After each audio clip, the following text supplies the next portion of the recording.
are videotaping tonight too, so that folks who can't come here will be able to see the wonderful Mark Hatch, who I'll introduce in just a moment. For those of you I haven't met yet, I'm Carolyn Middleton. I'm the Director of College Counseling here at the Berkeley Carroll School. And I met Mark, we were trying to figure out when it was. I met Mark a number of years ago. And I think it was when he was a high school counselor in Los Angeles. And I was a renegade admission officer driving around. It was before cell phones, it was before GPSs. I had my Thomas guide next to me. And I remember the last visit that I remember going to his high school when he was at the Marlboro School in Los Angeles. I was, probably about an hour away and probably about 15 minutes past my visit. And I was in East Los Angeles and with no cell phones. I had to try to find the gas station where I could call. And Mark was so wonderful to me. He was like, come on, just calm down, it's okay. I had to send the kids back to class, but we're happy to have you here and happy to make your acquaintance and learn about the new things at your school. And since then, we've still been friends. He hasn't written me off yet. So when I reached out to ask him if he would come and speak tonight, initially we had a date in mind on the 14th, and Mark couldn't make that date, so we switched it to the night, not realizing that 85 other things were happening tonight. So hence the video, making sure that we capture all his wonderful words. But we're also thrilled that you're here, because it'll give you an opportunity to be able to ask questions in a nice, intimate setting. I promised Mark that I would read through his biography a little bit, so I'm going to tell you a little bit about who he is, so you know the kinds of experience that he brings to this process and the questions to ask. And we're hoping that we're going to keep this to about an hour, so if you haven't had dinner yet, there's still plenty of time to get out there and finish your evening by the time we're done. Mark Hatch has spent more than 30 years in the profession and worked in both secondary and higher education. A native of Boston and Maine, Mark grew up on 2 independent school campuses where his father served as teacher, coach, and athletic director. His mother spent nearly 25 years at MIT. I think it's kind of in the blood. Mark earned his bachelor's degree in psychology from Bates College and a graduate degree in education and counseling from Harvard University. He worked for both Bates and for Harvard in admission before moving west for his first independent school position. Joining the newly merged Harvard-Westlake School, he served as college counselor, teacher, and a member of the admission committee. He later worked as a teacher and the director of college counseling at the Marlboro School for Girls in Los Angeles. In 1997, after the passing of Proposition 209, the California Anti-Affirmative Action Initiative, Mark moved back to the college side as director of admission at Occidental College, an institution that has been at the forefront for student access for more than 3 decades. In 2001, he assumed his current position as vice president for enrollment at Colorado College. He supervises a team of 30 in admission and financial aid and works closely with the other divisions on retention and student success initiatives at the college. Mark is in his 10th year as a board member at the High Mountain Institute, a semester program we've heard of before, for high school juniors in Leadville, Colorado, and he serves as a foundation trustee for the Cloud Forest School in Monteverde, Costa Rica. He's also on the Enrollment and Marketing Committee at the Colorado Springs School. He spent 5 years on the board of the Common Application, including a term as president of this organization. Mark's married to an independent school English teacher and has 2 daughters, a college first-year student, and a junior in high school. He plays recreational ice hockey, enjoys trail running, has competed in several mountain races, including the Pikes Peak Ascent and the Leadville Heavy Half Marathon. Please join me in welcoming Mark.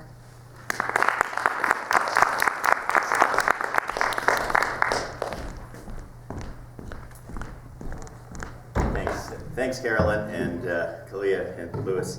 It's really great to be here. And normally with a crowd this size, I'd come around and get in your face a little bit and walk back and forth, maybe like a game show host. But I think we're going to do a little bit of that after 25 minutes or so. Most important, after all that long intro that ages me, and you can see my wisdom highlights my grayness here, I've survived the college process myself as a parent. I have a college first-year student, and a couple stories I'll tell about our search together. That was quite interesting. And I have a junior in high school. That's my youngest daughter. So I'll be going through this process with you. I'm told most of you are parents of juniors. Is that correct? Raise your hand if you're parents of juniors. Any parents of sophomores or ninth graders? Okay, couple. All right, how many of you have gone through the college search process before? For yourself or someone else? Well, for somebody else. No. Yes, for somebody else. A couple of you? Okay, all right, you're experts as well. So a couple of goals. We're going to, hopefully we'll add some context to this process, give some advice, some do's and don'ts. I think about the 4 L's when I speak. I want you to listen, I want you to learn, I want you to laugh, and as corny as it sounds, I want you to love. And yes, that is corny. But the truth is there's a lot of love in this college process. And I have stayed in this college process for 30 years because I can see magical things happen most of the time. Occasionally, I see some things that are less than magical. And I'm going to tell you about a couple of those. And they're in the category of things not to do. Students, one of my major themes will be you need to own this process. You need to take charge of this process.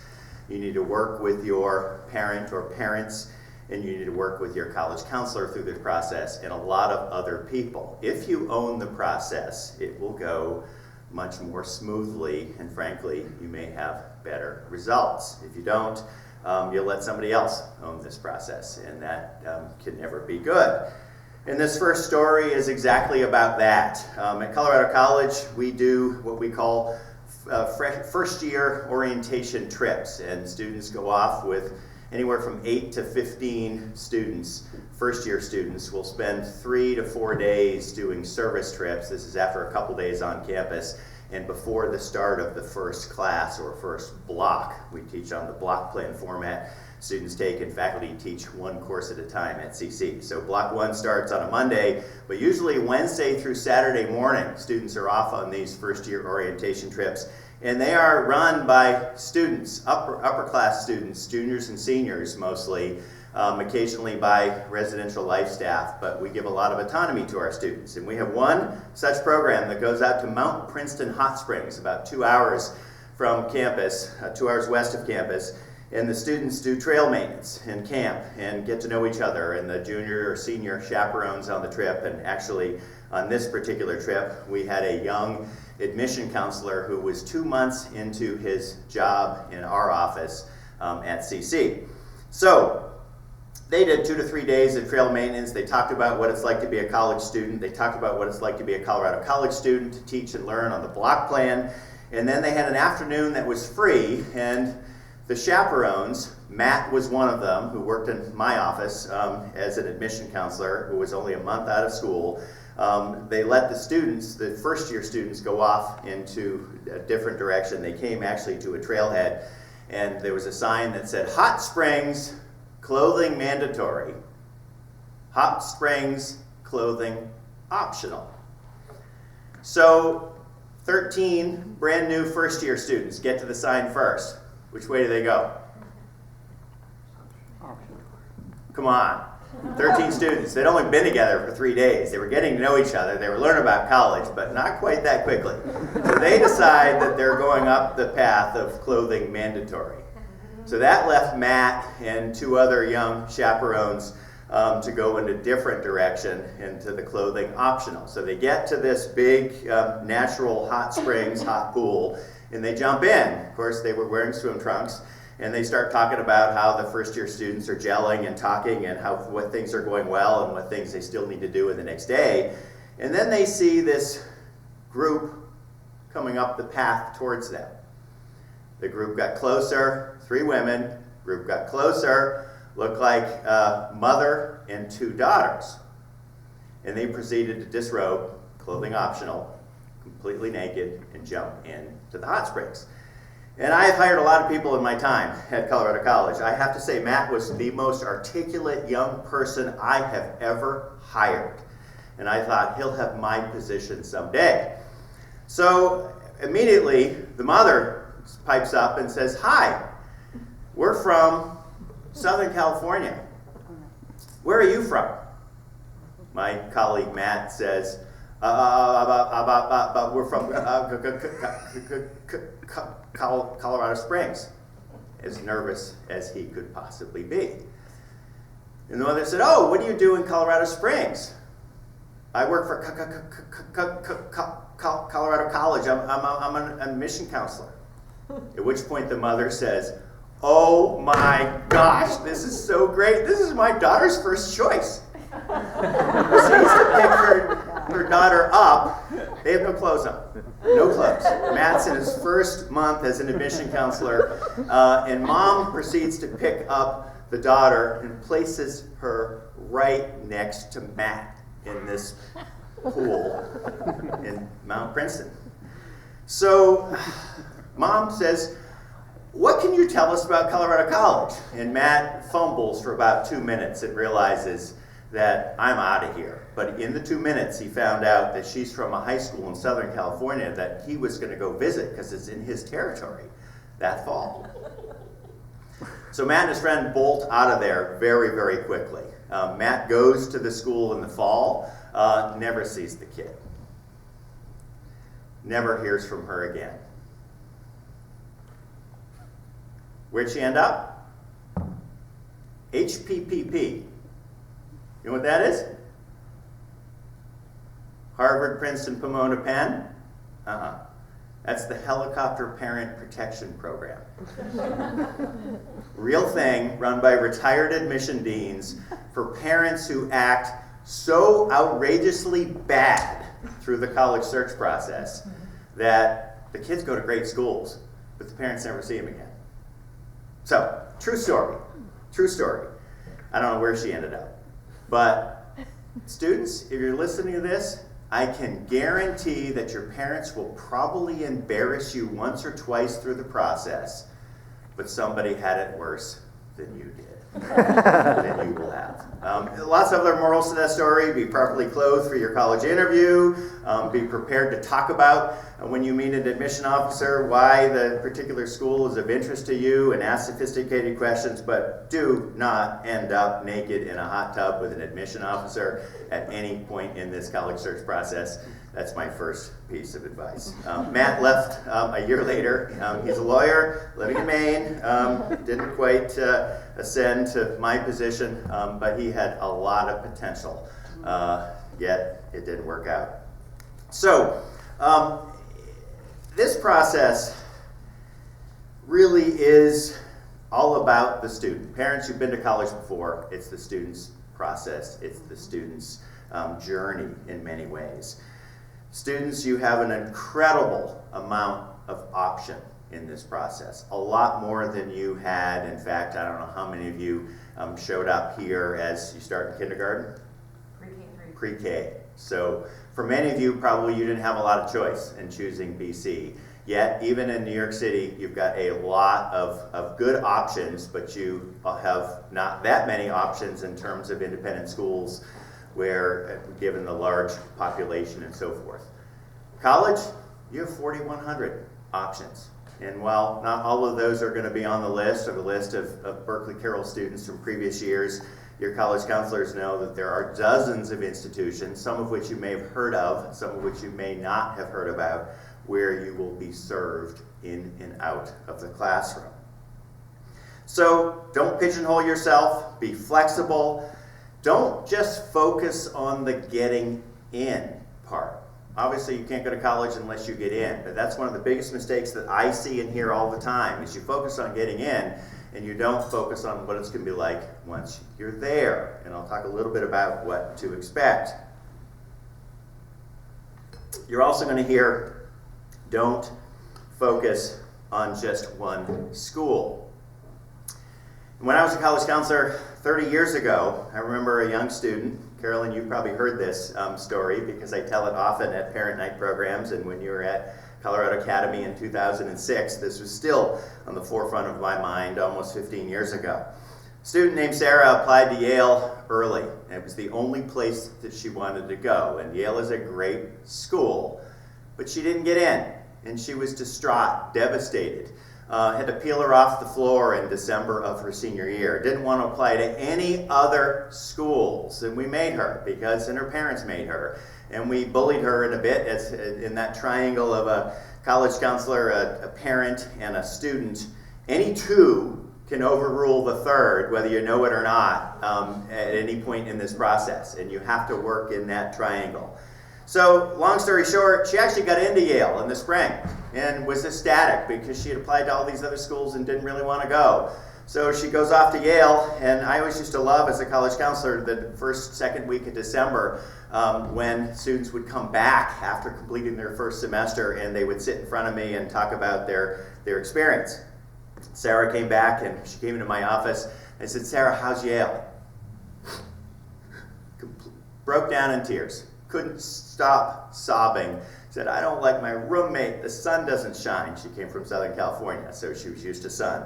"I don't like my advisor. It's just not a good fit at all." And this went on for about 15 minutes. I'm out of Kleenex. I have nothing more to say to her. I thought with my master's in counseling, I could muster a little bit more empathy.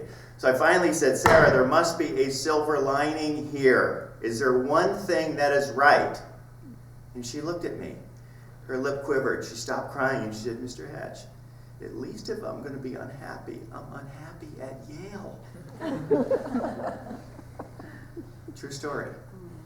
At least if I'm going to be unhappy, I'm unhappy at Yale. Come on. College is just an amazing, amazing time. What I tell young people, number one, you get to choose your courses. No more of the next helping of English, the next helping of math. And yes, at a grand place like BC, you've got a lot of wonderful electives, but you are never completely free to choose all your courses, particularly not for 4 straight years. And in college you will. You'll have amazing professors, some of whom want you to call them by their first name, and you'll get to know them as friends during college and after college. There'll be wonderful mentors. You have more free time than you will have at any other time in your life. Your parents aren't there. College is a blast. It is an amazing opportunity, and you can have these experiences at any number of schools. Back to the don't fixate on just the getting in part. Think about what it's going to be like when you are there. Jean Twenge. Anyone heard of Jean Twenge and the iGen book that came out a couple years ago? This is a book that maybe it's an indictment about college admissions, a process that has gotten altogether too cumbersome and stressful. But it's really about adolescence. She's a San Diego State professor who's written a number of different books and articles, but her recent one, iGen, talked about this generation of teenagers. They are the safest in that these kids are going out less than they used to be. They're driving less. Many of you don't drive anyway. They're less likely to drink. They're less likely to have sex. So they're safe in that regard compared to teens from 10, 15 years ago. They are the most connected and the most disconnected generation. And that disconnection, highest levels of stress and anxiety and depression that we've seen in our adolescence for a generation, forever.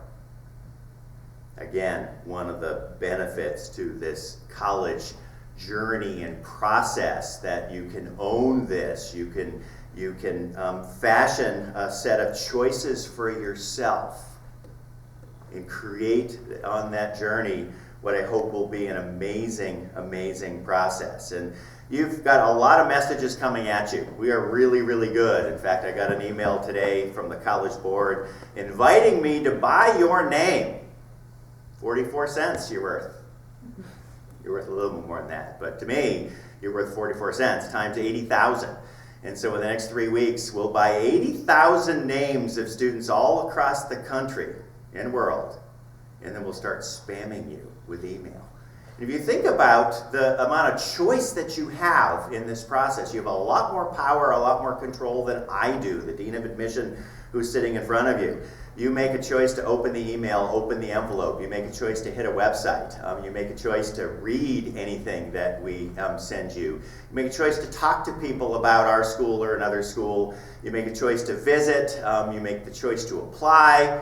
We do our little thing, and then darn it, you get the choice of where to go. So if we add up all of those choices, and of course those messages that come at you, there's a lot of them, and some of it's just information, the propaganda that comes in our view books, our websites. We have about 12 pages on our website that get the external traffic. About 60% of the external traffic goes to those. We've got about 80 more web pages where another 30%, and then we've probably got 80,000 other web pages that nobody ever sees. There's a lot of really good information on some of those web pages. If you drill down and look at the faculty departments, you look at their bios, you look at the syllabus. I was telling Carolyn and Kalia about a class that I want to take at Colorado College. It's called Dante and Michelangelo, Art in Context. 8 days on campus, 3,000 pages of Dante and Michelangelo. Day 9 is a reading day on a plane to Florence, Italy. You spend 4 days in Florence, Italy, seeing the sights, reading, writing, discussing Dante and Michelangelo's work, a little bit like your March program. Then last 4 days are in Rome. 16th day of the class, we rent the Sistine Chapel. We have it to ourselves. We're escorted in the side door for 2 hours. I want you to know about that class, or I want you to know about that class at Colby or Oberlin or UCLA, and you can find out by drilling down into the departmental websites and forgetting some of that propaganda at the front end. Campus visits are really important if you have the time and the resources, although at the beginning of the process, sometimes I tell students to visit a school that's a large public or a large private in their backyard, and then a small liberal arts college, because that gives you a good sense of these disparate campuses and so forth. Tips for the campus visit: don't just do the dog and pony show, the tour and information session. And I said at the beginning that maybe I'm more qualified to speak in front of you because I have gone through this process with my own daughter, who's a first-year student in college. My daughter was a soccer recruit at a number of schools and convinced us, my wife and I. My wife, by the way, was her AP language teacher her junior year.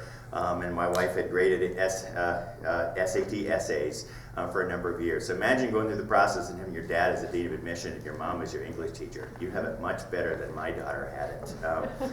So my daughter had been recruited by a coach from a terrific Midwestern liberal arts college, a bunch of them, and we went on this trip and made sure we didn't do more than 2 schools in a day because you really need to spend some time. We tried to arrive the night before. We had some really terrific visits from some terrific schools. She engaged with the admission office and the coaches. We walked around, spent some time on campus, and talked to students, and it was all good. We went to this other school, 6th, 7th on our list of schools in that sequence that week, where she had a really strong relationship with the coach. We got there the night before. The place was in shambles. The library, it was a steamy evening, very humid in the Midwest in June, and the seals on the windows of the library had broken. There were bricks that were literally falling down. We went to the gym. She's an athlete. It was important. It was an old airport hangar or airline hangar. It was moldy, and I thought, we need to leave. This is not right. This is not going to be a good fit. But we had committed to and I was told what I needed to do is just stay in the background and not talk at all during these visits. So the next morning, I was not very happy, but we did go through the tour and information session, and we got halfway through the tour, and both of my daughters were just riveted, just listening to every word this tour guide had to say. And I couldn't figure it out because the night before we had seen some really tough stuff and I didn't want to stay. And so finally we're coming out of the library and I'm last in line and the tour group's coming out. I'm holding the door and I grabbed my wife by the elbow and I said, "What's going on here?" She looked at me and said, "What, are you blind? The tour guide's hot." Your kids are going to notice different things than you are on these tours. We hire smart tour guides. We hire tour guides who are really excited and excitable about the places that we work. You need to spend a lot more time on campus beyond the 2 to 3 hours. I like to tell a story of a mom who really was pretty embarrassing. Her biggest issue, this is 20 years ago, not a college I've worked at, but her biggest issue was drugs on campus. And so she asked every single tour guide, "Is there a drug problem on campus?" And every single tour guide, 9 straight schools, said, no, we've got no problem. We have very strict rules and regulations. We counsel. We've got a developmental process. If someone has a real issue, there could be with drugs or alcohol, there could be discipline. And along about the 10th school, she pulled this kid out of the library and said, is there a drug problem on campus? And the mom, the kid looked at the mom and said, there's no problem. You can get anything you want. Again, you're going to hear different things from different people on these tours, and your job is to kick the tires and get out there and really try to get a sense. Are faculty accessible? Look at the professor's office hours on their doors. Look at the bulletin boards. Look at the student newspaper. Talk to a lot of students. There's a lot of stuff out there on YouTube. Some of it's crap. Some of it's more authentic in terms of student done about a particular institution. Let me wrap up with a couple of thoughts, because we're going to then go to a Q&A from the college counselors and talk about a couple of pointed topics, and then we'll open it up for a larger Q&A. Let me talk about cost for a moment. Cost is a very big issue on my mind and on yours. 5 years ago, the federal government mandated every college and university that receives federal funds, and that's about 99% of us, must have a net price calculator, an NPC, net price calculator, on our websites. In fact, we have 2. There's one that about 60 private colleges and universities have. Most of the colleges and universities, there are only about 66 of us that meet full demonstrated need. If we cost $70,000 and you need 35, we give you 35. Not a penny more, not a penny less. That's need-based aid. That's meeting full demonstrated need. But that's the My Intuition net price calculator. In about 4 minutes, in the privacy of your home, you can get a rough estimate about what you would have to pay for any one of these colleges in the country. Now, if you run your own business, divorce-separated families, other complications, taxes that are complicated, then you really do need to do the full net price calculator that's on our website as well, on everyone else's website as well. We go so far as to say, you want to schedule a counseling appointment with us, we will tell you down to the exact dollar what you'd be expected to pay. We want to be transparent. We don't want this to come up at the 11th hour in April that all of a sudden you find out you can't afford it. Some of you may wonder if you're going to qualify. You may wonder if you're going to qualify for enough, and it's a big deal. Students, you should have some skin in the game as well. You're looking at someone who was a full need student and a work-study student. I didn't get 3 jobs that I was told I would want. One of them was sort of checking IDs in the gym on a Sunday where they'd pay me to do my homework, and every once in a while someone would come in. I licked envelopes in the admission office for a semester that became a tour guide. I wouldn't be here in front of you today if I hadn't had that experience.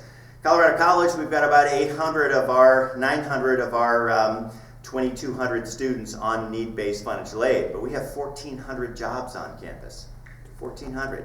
A lot of students who aren't awarded need-based aid work because it's part of the educational process, we believe. So also loans. You shouldn't shy away from loans, although they need to be reasonable and realistic. The national average is about $30,000 to $32,000 across 4 years. Most schools like Colorado College and most schools that meet full need, the average indebtedness is going to be closer to $20,000 to $22,000. Pretty reasonable amount. If it's a lot more than the national average, maybe you should question that it may not be the right move for you all. But that's, talk about costs openly at the beginning, at the middle, and at the end of the process. There are a whole host of colleges that give merit money, non-need-based aid. You will be able to find out how much merit money, almost exactly, that a college gives. It's a cumulative total. If any search bar of any of these colleges, you type in common data set. Common data set. Your counselors can remind you of that if you forget that. The CDS is a federal form that we all have to fill out, and it's often displayed on the website, and there's a Form H that talks about how many students are awarded merit and the average merit scholarship. doesn't tell you how many were awarded their top merit, how many were awarded their bottom merit, but there are a lot of schools out there that are giving strong and generous merit scholarship packages. So to wrap up a little bit, some general guidelines about this journey, pieces of advice. Number one, define success in this process. I think success for many students, some of you will apply early decision and you'll be one and done. Possibly 25% to maybe a third of Berkeley Carroll students will end up applying early decision and they'll know where their destination will be. Probably another third may have a rolling or a early action offer of admission, and so they've got a bird in hand, but they're still applying to other places. Frankly, if you're in that 2/3 and you're not applying early decision and you're applying to a number of schools, success to me is full range of decisions. Admit, waitlist, and deny. And I know that's kind of strange for me to say that, but honestly, the students, and there were only a handful in this category when I was a college counselor, maybe 3 or 4 that didn't get into any colleges that they applied to, that I worked with as a college counselor. They didn't listen to their college counselor. They didn't listen to their parents. But then there were a whole host of other students that got into every school they applied to, and sometimes they were a little disappointed. They thought, I should have reached for this particular school. Now, it doesn't mean 8 reach schools and 1 likely school. So define success. I was actually talking about that on a panel a couple of years ago with a close friend who's a dean of admission, and she piped up and said, you know what, I love my husband very much, and we've had a great life together, 35 years, and raised some kids, but I think if I hadn't met my husband, there might be 3 or 4 other men out there that I would have been perfectly happy with. And I thought, boy, that was an interesting way to talk about marriage. But the truth is, and I once had someone come up to me and say, you know, I'm not that worried about college for my daughter and the getting in process, because if she doesn't like it, she can just transfer. I'm on my 3rd marriage and things are pretty good for me, so you can always transfer. That was not my advice. That was someone else's advice. Students, take your own pulse. The school that's right for you isn't necessarily the school that's right for your older sister, for your parent, for your best friend. You've got to take your own pulse and own this process. Take ownership. Remember who's in control, all those decisions that you make. Communicate with your parent, with your counselor, with your friends. You've got to own this process in that regard. Your parents are going to hound you if you haven't, if it's the 2 days before the essay is due, your counselors are probably going to hound you as well. Get and stay organized, students. Deadlines matter. Parents, remember who is going to college. You had your chance. They're the ones that are eating the food and studying in the library and making the choice. Talk openly about costs and the commitment. Listen to your counselors. They know their stuff. And this is where I'm going to be somewhat stern when I say this. I don't believe you need an independent counselor. I don't believe you need an essay coach. You've got 3 incredible counselors. You want a second opinion? Walk across the hall. Now, they have a tougher job than I do. I've done their job. I've walked in their shoes. My job's a piece of cake compared to their job. They know their stuff. They are coaches. They are cheerleaders. They are advisors. They're going to be communicators. They're going to bring you and your parent or parents together. They also have to walk this fine line from idealism to realism. And this is a really hard thing. When they say that a school is going to be a stretch or it's going to be difficult to get into, they are not talking about your worth as an individual, as a person. They're essentially saying, we know enough about that school and their selectivity that it's going to be tough. They have a lot of applicants. The college landscape has changed. When I arrived at Colorado College, we had 3,400 applicants and we admitted 56% of them. That was 19 years ago. This past year, we had 9,500 applicants. We admitted 13% of them. And that is not a badge of honor. I love working at a college that has a large number of applicants so we can mold and shape and sculpt a class of students who are going to push and pull each other in healthy, respectful, intellectual, intense ways. But it's hard. It's gotten harder at these schools. So it's not a statement about your self-worth, your value as a person if they say that's a reach school, that's a tough school to get into. They know their stuff. I've seen it time and time again, where independent coaches, where educational consultants sometimes can get in the way of the good work that they do. They didn't pay me to say that, by the way. So, finally, I want to talk about fit. This is my last point, and then we're going to do a Q&A with the counselors and then with all of you. I do believe in fit. I do not believe in perfect fit. I do not believe in perfect fit. If you walk onto a campus and everything feels right and you think it's perfect and it's the only place that you want to go, even if you choose to apply early decision to that place, darn it, you need to have 3, 4, 5 others that are strong fits. And in fact, I think it's our job on the college side to make sure that you don't get what you want, but rather you get what you need. And what you need in a college life experience is to be pushed and pulled in directions you never anticipated you would go. I want English, I want soccer, I want biology, I want community service. Well, you still may have a college experience that are defined by some of those things, but what you need is to fall in love with philosophy. You need to take that anthropology class or the chemistry class, or you need to get outside your comfort zone. You need to be with people who are different from yourself. You need to be with people who are going to agree to disagree or simply disagree. And that safe space is a space that's uncomfortable because you've been pushed and pulled because it wasn't a perfect fit, perfect class, perfect roommate, perfect whatever. And I think that is the mark of truly a great college experience, because that growth will happen when you are outside of your comfort zone. So fit's good, but perfect fit is not.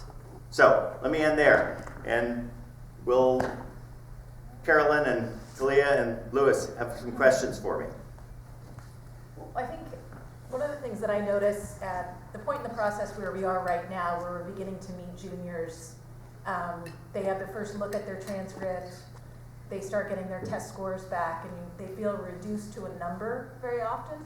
So I would love to know what ways students' personalities, their experiences, the excitement that they bring to a campus, how does that come across in an application to you? Great, super question. This was a tough one because when we pick up a file, we don't pick up files, we open them on our application or in our portals on our laptops now. But we're really thinking every place I've worked, from Bates to Harvard to Occidental to now Colorado College, it's really the fundamental basic 3 questions, the 3 C's. Is the student capable of doing the work at our college or university? 95% of our applicants could get through if we admitted them. Second C, is the student competitive in our applicant pool? And that is based on a quantitative and a qualitative look at their file. Yes, there's an element in highly selective admission offices where some students, while we still read every word and every letter of recommendation and every sentence of their essay, they're simply not competitive quantitatively, but we've got about 50% of our applicant pool that would be competitive based on one quantitative measure or another. We are drilling down and looking at what I would call the elusive qualities: freshness of mind, passion for learning, interest in being at our place, the Why Colorado College essays that we have. We are reading between the lines with great, passionate teachers who spent a lot of time beyond their class prep, writing letters of recommendation. We see some amazing, we know that this is an amazing place because the teachers write great letters of recommendation, get to know kids in and out of the classroom really well. And then that final C, how compelling is this student? What will they contribute to the class, to the college, to the community? And here's where things get a little bit more tricky, because there's way too much innuendo or speculation out there that everyone's got a hook, an angle. Everyone's saved wild alligators in the Amazon, or started 5 nonprofits and raised $1 million and so forth. The truth is, we're looking for citizens who are going to be active, involved in our community. Yes, we can plug some students in. This is the best hockey goalie in the pool. This is the one of our particularly with athletics, but we also see students who are pointy instead of well-rounded, the opposite of well-rounded in one particular area, but not nearly as many students as you think. We are looking for students who are going to be committed. We talk about depth, breadth, and persistence. Usually that means 2 or 3 activities, co-curricular activities that mean something to you, that you have some depth over a year or 2 or more, and some persistence with. But we don't also say we're just going to plug that person into that particular area, because we know many of our students are going to find something else. So you're far more than a number. There are a lot of numbers in this process. Every admission officer, particularly old folks like me, if we're not holding reading glasses and trying to, then we're wearing contacts, I am wearing contacts, or we've had laser surgery. It is a labor of love for us to read these applications. We are looking for authentic voice, and this is actually where those essay coaches sometimes can be a detriment, because the student's voice gets taken right out of those, and that's a little bit more elusive to find, but when we sense it, when we feel it, when we read it, it can be really, really powerful, and when it's affirmed by what could be an interview write-up and something that the English teacher is saying, it can be really great. All right, what else? We talked about this a little bit earlier this evening, but I think it would be helpful for our families to hear a little bit more about how you read an individual school's profile. So we don't have the AP program, and we know that sometimes students go off to colleges and they hear AP. Can you talk a little bit about how that doesn't impact? First of all, Berkeley Carroll has a phenomenal relationship with colleges, and a reputation where we know the depth, the breadth, we know the rigor, we know the intent of this curriculum, and it really is a fabulous one. We're a small school.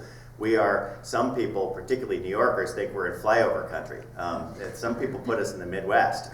We've got mountains if you haven't been out to see the Colorado. And yet, we've had a nucleus of applicants over the years where there's an authenticity that does speak to the process, the education here, and yet students have to capitalize on that, and more and more schools, more and more elite independent schools are moving away from the AP, and who are we to question their judgment when they've given us some of the best students, the best applicants in my time here. It's been, 9 years ago, there was probably an adjustment for faculty and probably an adjustment for students, but we trust you. That was 9 years ago you did away with APs. So, moot point. We know your curriculum's really strong. Lewis. You talked a bit about going on college tours, and you gave your own personal experience about feeling your own personal opinions about a place versus your daughter's, and I'm sure that creates some different dynamics in families. So what type of advice do you have for our families in regards to keeping relationships sane and healthy throughout this process, even though there might be some disagreements? Yeah, parents, do not make it the topic of every dinner table conversation. You're getting indigestion and heartburn, and you're not going to get anywhere. I think back to students and your role. If you aren't owning the process and you aren't communicating, and it's not natural to communicate, you got to find a way to do it, because your parents or your counselors will be a little bit more nervous if you're not on your game, if you aren't talking about the deadlines. So in some ways, you'll earn the autonomy and by owning that process a little bit. When you're on these campus visits, parents, shut up. You're the chauffeur. You can take notes, and don't, when you first get into the car, say, "What'd you think?" Let them talk first. And students, you may have to manage your parents. You're going to go away to college and you're going to have to retrain your parents anyway 4 years later. But seriously, there's a time and a place. And you may say, Mom, Dad, I'm just still processing this, back off. That's okay. That's okay. I think and here's the worst part though with parents. And I call it the merit badge of parenting. I call it the ego at the cocktail party. And I grew up in Boston. New York, not as many people drive, but Boston, it's horrible. I can remember bumper stickers on the back of the Volvo. Brown, brown, brown. 3 frickin' stickers that all say brown that you had to, Mom, Dad, kid, Mom, Dad, dog. I don't know, but you didn't need 3. But to me, says it right there, that you're looking for a trophy, a merit badge of parenting. There are others that I remember seeing one that in Boston that said, University of Pennsylvania also admitted to Duke, Penn, and blah, blah, blah on the back window of the bumper. And it was obviously a farce. But my favorite was one that just said college. They cut off the first part, just said college. And so I think that's, honestly, check your ego, parents. Check your ego. And I've seen this sort of push for prestige where the kid's not very happy and the parent's not very happy and the relationship isn't very good. And I think that's hard. And some of these schools are a hell of a lot more selective than they used to be. And I hate to say it, parents, if you'd gone to one of those schools, I'm not sure you would get in today. Sorry, that was really biting. But we hear that from a lot of parents. I think that's a tough pill. Yet there are a lot of amazing institutions out there that are doing great things. And sometimes I also wonder if parents, beyond that merit badge of parenting, it's sort of the prestige factor, but there's a pressure factor to this. And I come back to the Jean Twenge thing, and I feel really bad about this in my role, overseeing a college that frankly some people haven't heard of, and we're only admitting 13% of our applicants today, that we're pushing kids to not necessarily own the experience of being in high school, but here's the caveat. Generally speaking, I think you all do it really well. This place has a pulse to it that I admire. I really do. And I'm from Boston, so there's a Boston, New York thing. So maybe I should make a crass New York joke or something. But you're taking a little bit of the New York out of Berkeley Carroll, and I think that's good. And again, excuse that. That's a biting comment there, but I have seen it happen where it does tear apart parents and students for a little while. It may be a little bit longer than you think. And here's the beauty of this, though. Working on a college campus, I interact with some great, wonderful, really smart, humble kids. And sometimes they'll tell me that their mom or their dad is their best friend. Their best friend. And whether you like it or not, this parent-student relationship is changing. They're going to be adults. Wouldn't it be great if your son, or they may not tell you that you're your best friend, but if they're telling someone else, wouldn't that be great? All right, 2 more questions, and then the audience? I think we should open it up to the audience. All right. So you've used the phrase the student has to own the process a number of times, and I was wondering if you could talk a little bit more about what you mean when you say that. In particular, when you say there are 4,200 schools, Yeah. What's your idea about what that looks like when a child owns the process? Yeah, so I think, first of all, I think what that looks like is being open enough and communicating enough, and it may be communicating, I still don't know, or here's what I'm thinking about, or here's what I'm wondering. And then, the beauty of some of the beginning of the college search process is you think you want something, and it may be related to size or location, particular major, you name it, and then that changes through the process. Be okay with that as students, but articulate that a little bit. In the end, your counselors, you may go away in the spring with 20 schools roughly on a list or in score. 30. 30. and you come back Labor Day with 8-ish. 8 to 10 is the average. And then by October 1st, if you're thinking about applying early decision, you've chosen that one school. You know, I think first of all, you need to communicate, here are the 3 or 4 or 5 things that seem to keep coming back. And they may not exactly be the same things with every school, but they're binding that list together a little bit. Come fall, you got to own the timeline. You got to own the deadline. And you know, I self-impose some deadlines. Your counselors will themselves, but if you're late on your essays or you're not adhering to your own schedule, then people around you are going to get kind of nervous and pissy. So I think that's the own. Now, there's another whole human element of this as a teenager that's really hard, because you're your peer group. You've got expectations that you think might be there from your peers about the type of institutions that you're applying to and why. And I think that's really, really hard. For whatever reason, I had a daughter, now first year in college, who her friends didn't talk about college. They just didn't. And I actually thought it was weird at a certain point. It got me a little worried. But they just said, we're not going to do this. We're not going to do this. This same group of friends that would go out to dinner and they put their phones in the middle of the table, and anyone who touched their phone had to pay the bill. That was their rule. As every once in a while they cheated and say, can we have a 2-minute break? And then they'd check their phones and do whatever, and then they put them back. But I think that's also a part of this. I've seen it happen a lot of different ways, but it is your process. What else? Yeah.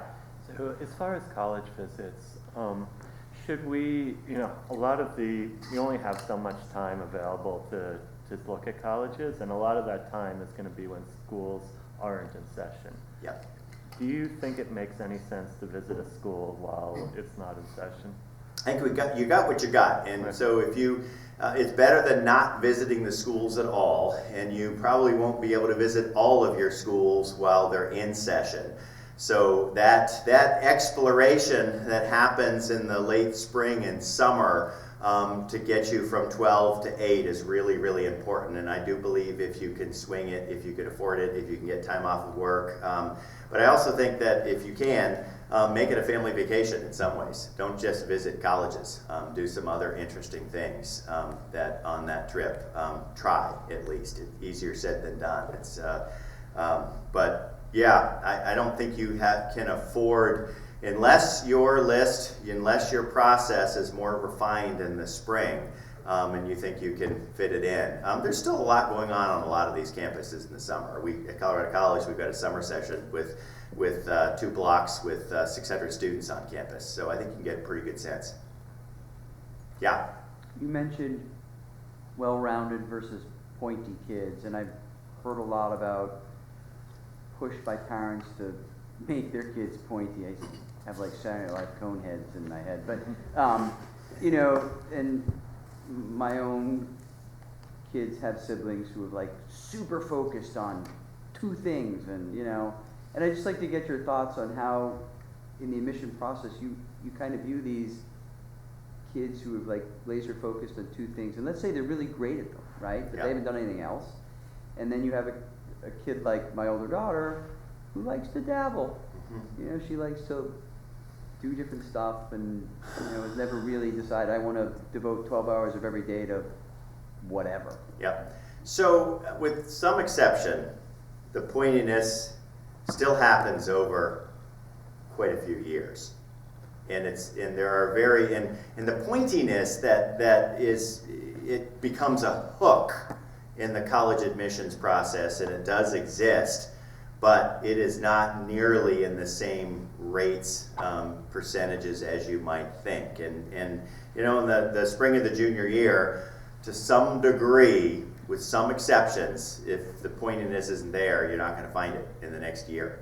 Right. And your counselors might say, this is pretty close, and this is an angle, or this is a part of you that really needs to, on paper, pop, and you might choose to write your essay about this, or your teachers or counselors going to talk about this, but that's, the pointiness often in code is this a hook that's going to make a difference? And definitely there are some hooks, but not nearly in the same rates as you think. Yeah. I went to a program this week that was promoting gap years. Can you give Oh the gosh, other what a plant! you? What a plant! So part of this is back to this Jean Twenge thing, but I'm a believer, and I love what you do in March. My daughters went to an independent school that do the same thing, ECS, Experiential Centered Seminars. I am such a huge fan of these programs. This is why I'm on the board at the High Mountain Institute. My daughter went to the Island School. We have more students from Mountain School or used to be City Term and than any other college in the country, because we believe that students who get off the treadmill and own their experience. Gap years are the same thing. We started last summer the Gap Year Research Consortium at Colorado College to pool the research that we've been doing for about 10 years. Gap year students at Colorado College from 2005 to 2010, a cohort that was about 6% of our incoming class, outperformed their peers with GPA, particularly with young men. It was very instrumental. Very rarely did students get in trouble in terms of binge drinking. They don't make stupid 18-year-old mistakes. Maybe the 19-year-old mistakes are a little bit more benign. They had leadership. They had a shorter time to graduation, even though we graduate most all of our students in 4 years. Colorado College has more gap year students than any other private selective college in the country. 63 are on a gap year right now, and we'll start. It's more than 12% of our incoming class. Gap years are great. Gap years are undervalued. Gap years are undermarketed. I want a gap year. Seriously. Colleges are now beginning to look at gap years differently, particularly with some of the mental health issues that we see on college campuses. So students own that process as well.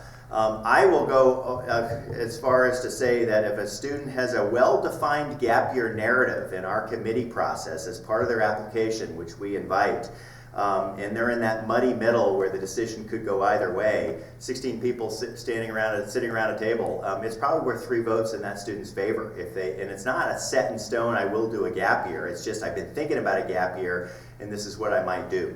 So we're starting that movement. We've got Stanford, Duke, Princeton, Tufts, Harvard, University of Florida, University of Oregon, Denison, Bennington in this Gap Year Research Consortium. We've got another Lafayette. We've got another 15 schools who are interested.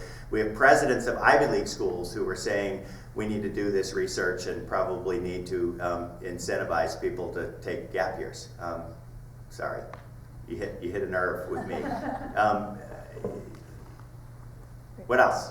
1-2 more questions probably. Yes, student question. I'm Sophie. Thanks for coming. Yes, Sophie, thank you. So, throughout my academic experience, there have been subjects that I'm consistently good at and subjects that I consistently have trouble with. Mm-hmm. So, on an application, how can I highlight those things without seeming like I'm too pointy, so to speak? Show that I'm still a well-rounded student, but that there are certain things that I won't be going to the college to do. Yeah. Sophie, that's a great question. We don't expect you to do everything when you're in college. We don't even expect, and this is a little bit of a bias, I've been around liberal arts colleges, I don't necessarily care what you put on your application in terms of what you think you're going to major on. We know that some students will stay in the sciences or the social sciences if they put one or more on there. What you've said is great because you're beginning to find your passions, your interests, and I hope you'll still challenge those. What you should do is put your best foot forward in your application process, highlight your strengths. Your counselors will help you do exactly that, and your teachers and your counselors are going to be able to describe you in a way that will put your best foot forward. So you're not in this alone. They're partners in this process, and they're really good at doing that. So thanks for the question. It's a good question. Any other questions?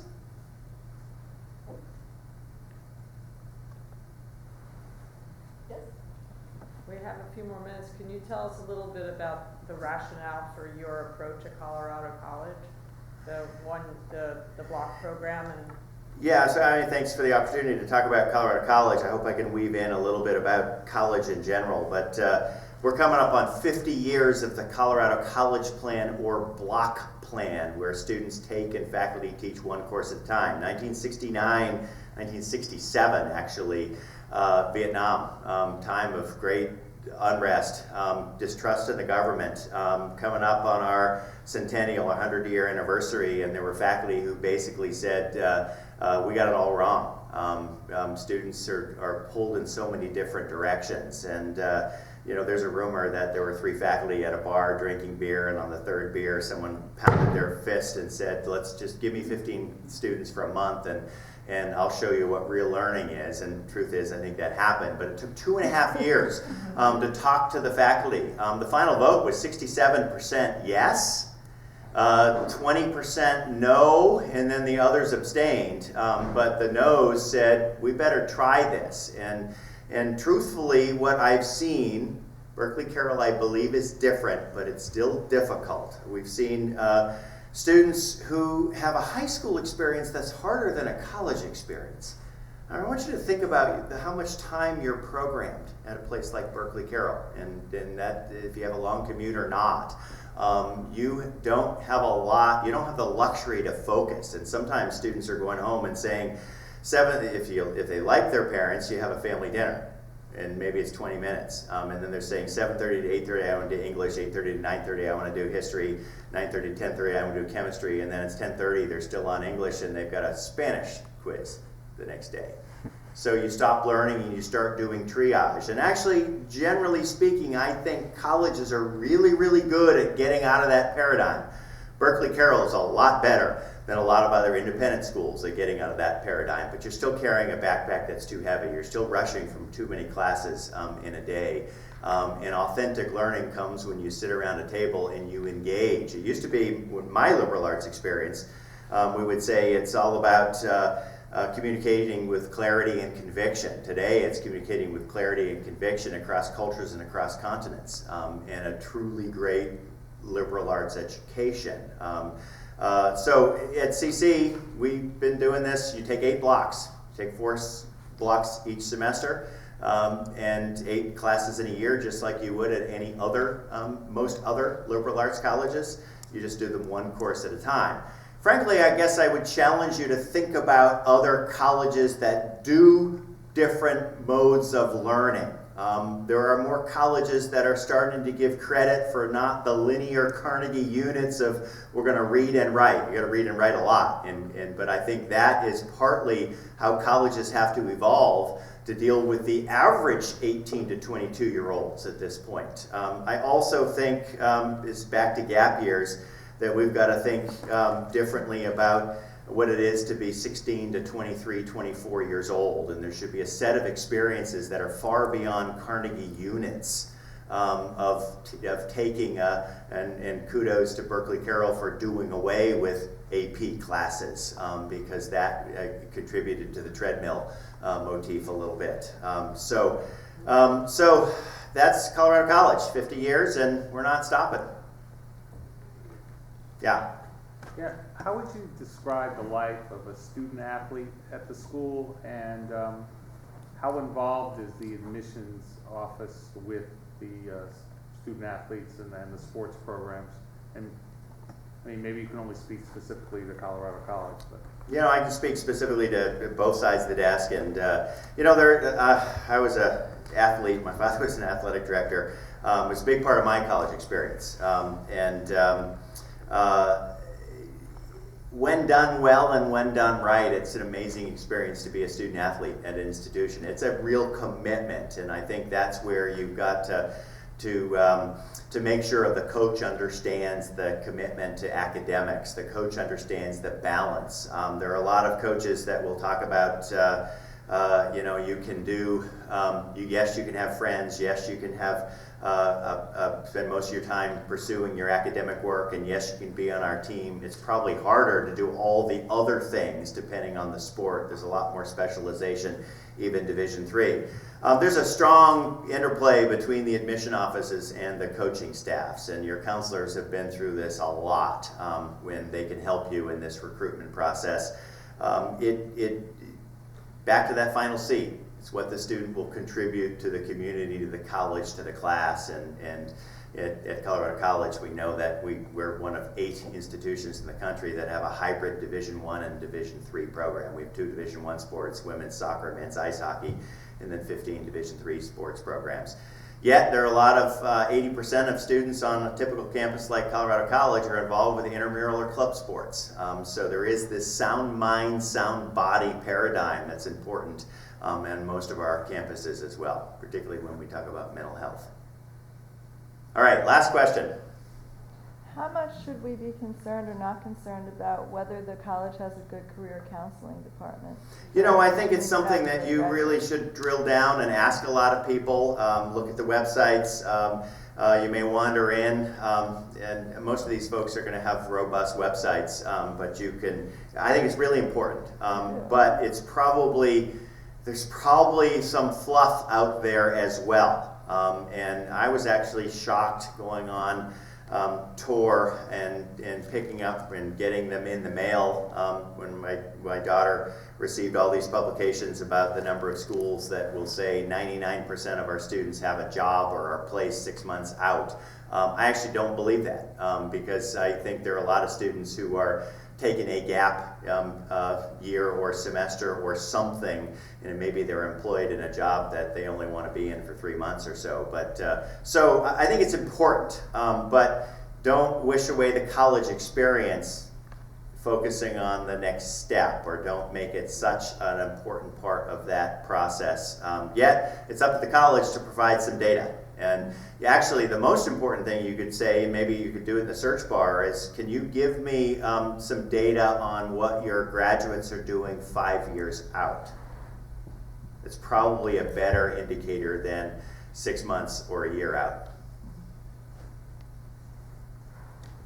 Please join me in thanking Mark for coming.